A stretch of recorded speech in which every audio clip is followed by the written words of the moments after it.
여러분 안녕하십니까? 오늘 42과 데살로니가 후서를 공부하게 되겠습니다. 여러분 교재 270페이지입니다. 데살로니가 전서를 쓴 그 바울은 몇 달이 못 되어서 두 번째 편지를 쓰기로 결심을 합니다. 왜 두 번째 편지 데살로니가 후서를 썼느냐? 첫 번째 편지를 보낸 이후에 좀 몇 가지 안 좋은 일이 생기게 되었어요. 어떤 일이 생겼냐면 두 가지 사건이 있었는데요. 하나는 가짜 편지 사건입니다. 여러분 성경을 좀 보십시다. 데살로니가 후서 2장을 좀 볼까요? 2장 2절을 보면 영어로나 또는 말로나 또는 우리에게서 받았다 하는 편지로나 주의 날이 이르렀다고 해서 쉽게 마음이 흔들리거나 두려워하지 말아야 할 것이니라 이렇게 말을 했죠. 무슨 얘기냐면 사도 바울의 첫 번째 데살로니가 전서가 전해지게 되었을 때 데살로니가 성도들이 사도 바울이 재림에 대한 이야기를 많이 하니까 예수님이 오시는 날이 가까워지는구나 이렇게 오판을 하게 된 것입니다. 그래서 성도들이 재림을 학수고대하는 신앙이 나가게 되었는데 그때 위조 편지가 일어나게 된 거예요. 2절에 보는 대로 영어로나 또는 말로나 우리에게서 받았다 하는 편지로나 무슨 얘기냐 하면 위조 편지 하니까 좀 이상하긴 합니다만은요. 데살로니가 교회 성도들 중에 종말론이 공공연하게 거론되기 시작했다는 겁니다. 데살로니가 전서를 가지고 오해하는 일이 일어났다는 것이죠. 성도들 가운데는 아이고 사도 바울이 나한테 편지를 개인적으로 보냈는데 그때 그 편지에 보니까 뭐 몇 달 안 남았다 그러대? 그러고 이제 얘기를 하는 거예요. 예? 그런 어떤 사람은 내가 꿈을 꾸는데 예수님이 성탄절날 오셨어. 이거 제가 지어낸 얘기입니다만은요. 그러면서 종말의 날짜, 종말론이 아니라 종말의 날짜를 가지고 이제 여러 가지 이설들이 생긴 겁니다. 그다음 두 번째는 사도 바울의 전서를 본 성도들이 아이고 정말 예수님이 오시려나 보다 그런 생각을 하게 됐다는 것입니다. 그래서 이 두려움에 빠졌다는 거예요. 성도들이 두려움에. 그래서 여러분 그 데살로니가 후서를 보면 그리스도의 날이라는 말이 있고요. 그 다음에 여호와의 날이라고 하는 두 가지 단어가 나오는 것을 보게 돼요. 이 둘은 조금 같은 의미지만은 뉘앙스를 좀 달리해야 합니다. 여호와의 날이라는 단어는 구약에서 많이 사용하고요. 그리스도의 날이라는 말은 신약에서 주로 말을 많이 사용을 합니다. 구약에서 여호와의 날을 할 때는 주로 심판을 예고하는 말이고요. 신약에서 그리스도의 날을 할 때는 구원의 날을 이야기합니다. 같은 때, 같은 날을 이야기하지만 의미는 많이 다르게 사용이 되었죠. 근데 이제 데살로니가 교회에 침투했던, 침투라는 말은 좀 이상합니다만은요. 그 중에서 쓸데없는 말을 만들어내는 사람들의 이야기가 여호와의 날이 가까이 왔다 하고 심판을 얘기하는 사람이 있는가 하면 그리스도의 날을 이야기하면서 사람들을 미혹하는 경우가 있었다는 거예요. 그래서 여기에서 주로 하는 사람들이 뭐냐면은 그 당시에서부터 이미 휴거라는 단어는 없었지만 휴거라는 내용이 알려지고 있었다는 겁니다. 우리가 지난주에 읽었던 데살로니가 전서 4장 16절부터 볼게요. 주께서 호령과 천사장의 소리와 하나님의 나팔 소리로 친히 하늘로부터 강림하시리니 그리스도 안에서 죽은 자들이 먼저 일어나고 그 후에 우리 살아남은 자들도 그들과 함께 구름 속으로 끌어올려 공중에서 주를 영접하시리니 이게 바로 휴거죠. 공중에서 올려진다. 근데 휴거에 대해서 여러분 이미 이제 한참 뭡니까 홍역을 치렀기 때문에 지금은 이 주장을 하는 사람이 별로 없습니다만은요. 한때 지금부터 한 20, 30년 전에 휴거가 대유행을 한 적이 있어요. 대유행을 한 적이 있어요. 다미선교회라고 있었죠, 그죠? 이장림 목사를 중심으로 다가올 미래를 준비하라. 그래서 다미선교회입니다. 그래서 여기서 휴거를 굉장히 얘기했고요. 서점에 가면은 책들도 많이 나왔어요. 666에 대한 책, 바코드에 대한 책, 이런 책들 쭉 나오면서 휴거에 대한 내용이 많이 나왔는데요. 이들이 말하는 휴거의 문제는 뭐냐 하면 지구상에 사람들이 그냥 살고 있다가 어떤 사람은 올라가고 어떤 사람은 남는다라는 거예요. 남는다. 이게 이제 휴거론자들이 주장하는 거예요. 그러나 이 휴거론자들이 주장하는 것과 성경은 달라요. 성경은 말했잖아요. 주님의 재림이 먼저 일어나고요. 그 다음에 앞서간 성도를 데리고 오고요. 그 다음에 잠자는 성도들의 육신의 부활이 일어나고요.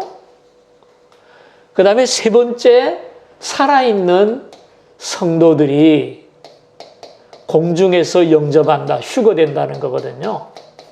휴거된다는 거거든요. 그러니까 죽은 영혼과 살아있는 우리 성도가 다 함께 휴거되는 것이 휴거예요. 그리고 이 휴거는 재림 이후입니다. 재림 이후. 근데 이 사람들이 얘기를 한다면은 휴거가 일어나고 그 다음에 남아있는 사람들이 열심히 회개하면 예수님이 한 번 더 오셔야 돼요. 그죠? 전혀 다른 겁니다. 그러니까 이 사람들이 얘기하는 것은 성경과 상관이 없는 휴거였다라는 사실을 기억하셔야 돼요. 그분들도 성경을 막 펼쳐서 얘기하던데요. 다 성경을 이용해 먹은 것이지 성경을 따라가는 것이 아닙니다. 2번 중심 메시지를 볼까요? 굳건하게 서서 말로나 우리의 편지로 가르침을 받은 전통을 지키라 그랬어요. 전통을 지키라. 이 전통이란 뭐냐? 거여제일교회가 가지고 있는 전통이 아니고 데살로니가 교회가 가지고 있는 전통이 아니라 말로나 글로나, 다시 말해서 사도 바울의 가르침을 얘기합니다. 사도들의 가르침. 이게 전통이래요. 이게 전통입니다.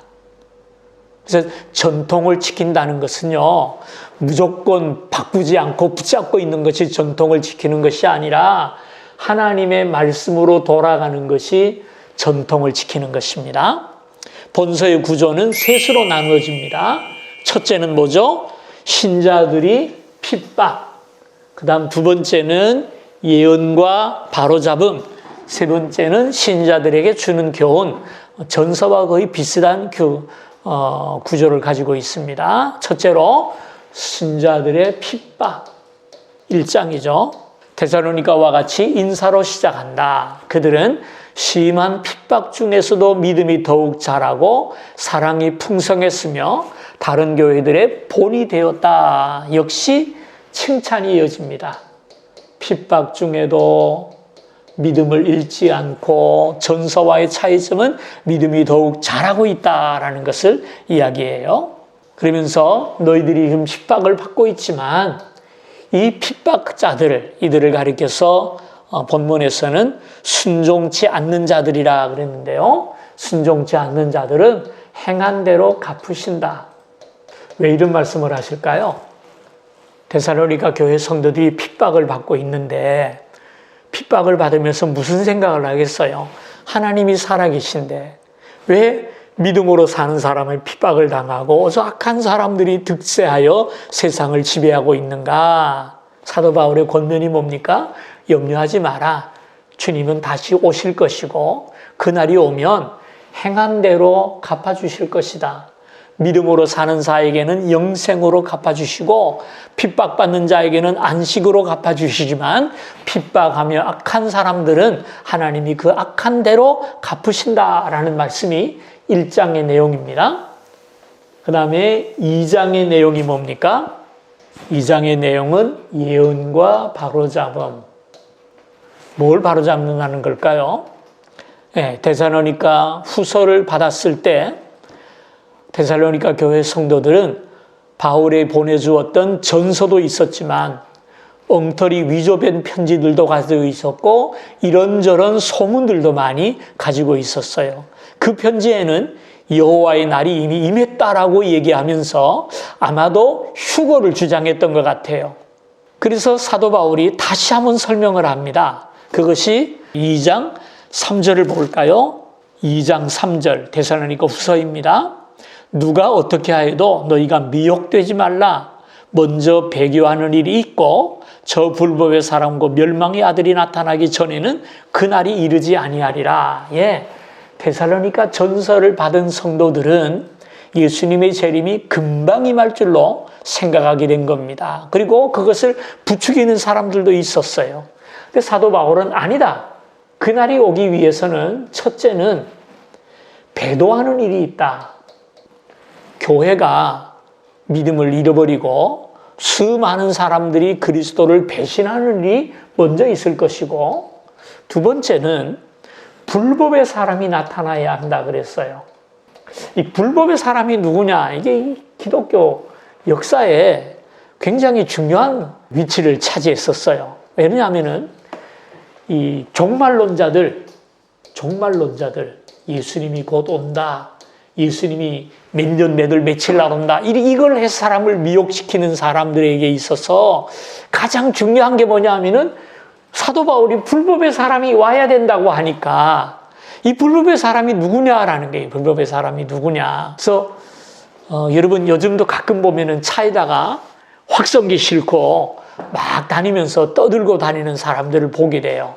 예수 천당 외치면서. 그 사람들이 세일교단이라는 사람인데요.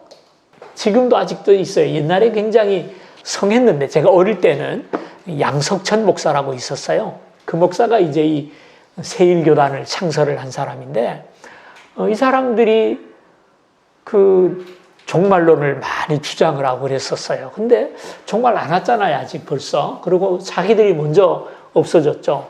이런 종말론을 주장하는 사람들이 제일 핵심이 자기들 말을 뒷받침을 하려면은 불법의 사람이 누구냐라는 거예요. 그래서 아까 말한 그 세일교단에서는 공산주의가 불법의 사람이라 그렇게 생각을 했어요. 그래서 그분 지금도 차에다가 확성기 대고 옆에다가는 반공 써붙이고 다닙니다. 반공. 공산당을 반대한다는 얘기예요. 공산주의가 이 땅이 임할 불법의 사람이다. 어떤 사람들은 교황이 개신교인들이 그랬겠죠. 그죠? 교황이 불법의 사람이다. 이런 얘기를 했는데 이건 벌써부터 있어 왔고 지금도 있을 거 있잖아요. 이건 아닐 것 같아요. 어떤 사람들은 다미선교회, 그 사람들은 EU 공동체, 유럽 공동체가 바로 불법의 사람이다. 이런 얘기를 하기도 했었어요. 다 뭐 자기들 나름대로 주장이죠. 근데 이 불법의 사람이라는 말은 인격을 이야기합니다. 인격. 어떤 특정인을 이야기합니다. 멸망의 아들이라는 말도 나오는데요. 그래서 이것이 누구냐? 이것은 성경이 말하는 적그리스도입니다. 이 적그리스도에 대해서 성경에서 때로는 이미 있느니라라고 말을 하기도 하고요. 요한서신 같은 내용 가운데 그렇게 말을 하고요. 그 다음에 계시록 같은 경우 보면 장차 임할 분으로 이렇게 이야기를 하고 있습니다. 근데 5절에서 8절을 보면은 그런데 막는 자가 있다 그랬어요. 이 불법의 사람이 나타나는 것을 막는 자가 있대요. 그건 누굽니까? 성령님을 얘기해요. 왜 막느냐? 왜 막고 있느냐? 모든 사람이 구원을 얻도록 하기 위해서. 모든 사람이 구원에 이르도록 하기 위해서 그들을 지금 막고 있다. 이렇게 말씀을 합니다. 그리고 마지막 세 번째 3장을 보게 되면요. 신자들에게 주는 교훈입니다.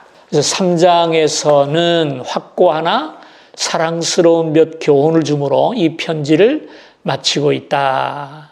그래서 3장에 보면은 명한다, 명령한다라는 말이 4번 나온다 그랬죠? 4번 나온다. 어떤 일들을 명령하고 있는가 나중에 보기를 원하고요.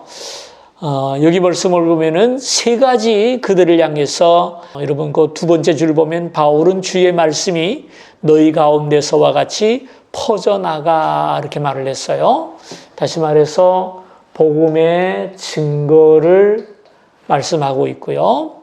2번째는 그들은 주님께서 다시 오실 것을 인내로 기다리고 있다. 인내함으로 기다리라. 주님의 재림이 그렇게 금방 임하는 것이 아니기 때문에 인내함으로 기다리라 라고 말씀을 하고 있고요. 3번째, 신자들은 게으르게 행해서는 안 됐다. 게으름을 버리라 라고 말씀을 합니다. 왜 게을러졌을까요? 예수님이 곧 오시니까. 곧 오시니까 학교 다닐 건 뭐하냐? 사업하면 뭐하냐? 집 가지고 있으면 뭐하냐? 다 팔아서 교회 바쳐라. 이게 옛날에 신앙촌에 박태선 장로가 하던 얘기인데요. 그래가지고 다 끌어모아가지고 자기 기업 일으켰죠. 지금도 박태선의 아들들은 다 잘 살아요. 그 돈 가지고 잘 살고 있어요. 그 미혹받지 말기를 바랍니다. 미혹받지 말기를 바랍니다. 바울이 지금 그거 얘기하는 거예요. 그래서 마지막 부분에서 몇 가지 명령의 말씀을 주고 있는데요. 8절에서 18절입니다. 첫째는 일을 하라라는 거예요. 일을 하라. 직업 때려치우지 말고 다미선교회 때도 그랬어요. 일을 하라. 다미선교회 때도요. 제가 그때 부목사로 있을 때인데 그 수양의 아이들 수양의 장소를 찾아서 어느 먼 기도원을 갔어요. 갔더니 아주 참 잘 돼 있더라고요. 그래서 우리가 여기 좀 빌려서 수양이 좀 하려고 한다. 그런 얘기를 하다가 이렇게 앞에 보니까 강대상이 이렇게 있는데, 강대상이 이렇게 있으면 여기에 D-135일 이렇게 돼 있더라고요. 저는 이 기도원이 어떤 기도인지 모르고 갔는데, 이게 이렇게 떡 써가지고, 그 다음에 여기는 요거 이렇게 글자를 바꿀 수 있도록 돼 있어요. 그래서 이게 뭡니까? 그랬더니, 이거 아직 모르고 있냐고. 그래서 뭔데요? 그랬더니 예수님이 오시기 135일 남았다는 거예요. 그러고 그냥 막 이제 휴거에 대해서 막 이야기를 하더라고요. 그래서 제가 이제 그분한테 그랬어요. 그 관리하시는 분인데, 아니, 그러면 135일 후에는 기도원에 이분들 다 휴거 되겠네요. 그러고 얘기했어요. 그랬더니, 다 휴거된대요. 그러면 이 기도원 놔주면 안 되겠냐고. 미리 나한테 좀 명의 좀 옮겨주면 안 되겠냐고. 그랬더니, 안 된다고. 왜 안 되나 그랬더니, 남은 자가 있다 그러대요. 남은 자가 신앙생활을 이어가야 되기 때문에 그건 안 된대. 재밌는 일이 있었어요. 근데 뭡니까, 다미선교회 때 제일 문제가 뭐였냐 하면은요, 학생들이 부모들이 애들 학교를 안 보냈어요. 퇴학시켜버렸다니까요. 왜? 주님 오시는데 기도하고 찬송하고 재림 기다려야지. 아니라는 게, 사도 바울은 일하는 것도 기다리는 거예요. 그 다음 2번째, 신자들은 그리스도를 위해서 일하다가 낙심해서는 안 된다. 봉사하고 전도하는 일을 중단하지 말고 계속하라는 말이죠. 낙심하지 말라는 겁니다. 그 다음에 3번째, 하나님께 순종하는 삶을 살아야 한다. 4번째, 형제들을 서로 권면해야 한다. 이 핍박의 기간을 잘 이기고 견딜 수 있도록 서로 권면하라라고 말을 합니다. 자, 여기 오른쪽에 도표가 나오는데 한번 보십시다. 데살로니가 전서와 데살로니가 후서의 차이점이 몇 가지 나옵니다. 첫째로, 데살로니가 전서에서 데살로니가 교인들은 하나님의 말씀을 참 잘 받았다라고 칭찬을 했는데요. 후서에서는 믿음과 사랑과 인내에서 너희들이 자라가고 있다라는 것을 칭찬을 해요. 그러니까 칭찬의 내용이 달라요. 첫 번째 전서에서는 예수님 잘 받아들이고 믿은 것을 칭찬했지만, 후서에서는 그 믿음 안에서 점점 자라나고 있는 것을 칭찬합니다. 이 두 가지가 중요하죠. 두 번째로 데살로니가 전서에서는 임박한 주님의 재림을 가르치면서 성도들을 서로 위로하라고 권면을 합니다. 그런데 후서에서는 주님에 대해 재림에 대한 잘못된 가르침을 고쳐주고요. 그리스도의 적들에 대해 다가오는 심판에 대해서 적그리스도의 심판에 대한 내용을 주고 있어요. 그 다음에 데살로니가 전서에서는 교회에 대한 가르침을 주고 있다면 후서에서는 사탄과 적그리스도와 세상에 대한 가르침을 주고 있고요. 전서가 마지막 날의 과정을 설명한다면 불법의 사람, 그 다음에 마지막으로 보면은요, 그리스도의 날에 대해서 가르치고 있다면 주의 날에 대해서 언급하고 있다면 마찬가지겠죠, 그죠? 그러니까 데살로니가 전서 후서의 차이점이 있다면 데살로니가 전서에서는 일반적으로 그들에 대한 칭찬과 재림에 대한 소문, 그리고 신앙생활을 어떻게 할 것인가 이걸 가르쳤다면 데살로니가 후서에서는 조금 더 나아갑니다. 재림에 대한 잘못된 신앙을 언급하면서 그것이 잘못됐다고 가르치고 주님의 재림은 그렇게 급박스러운 것이 아니고 날이 정해져 있는 것이 아니라 하나님께 달려있다라는 말씀을 주면서 이 잘못된 가르침, 이 휴거를 가르치고 있는 적그리스도에 대해서 하나님께서 심판하실 것이다 라는 말씀을 주면서 그래도 우리는 주님의 날을 기다려야 한다, 인내로 기다려야 한다, 그런 말씀을 주고 있다, 이렇게 우리가 보면 되겠습니다. 그 다음에 나오는 두 번째 도표는요, 이거는 안 보는 게 좋습니다. 보면 더 헷갈리게 돼 있어요. 그냥 넘어가고요. 오늘 여기까지 하겠습니다. 데살로니가 전서와 후서가 오늘까지 마쳤고요. 다음 시간에는 디모데 전서를 하도록 하겠습니다. 다음 주일까지 건강하시고요. 안녕히 계십시오.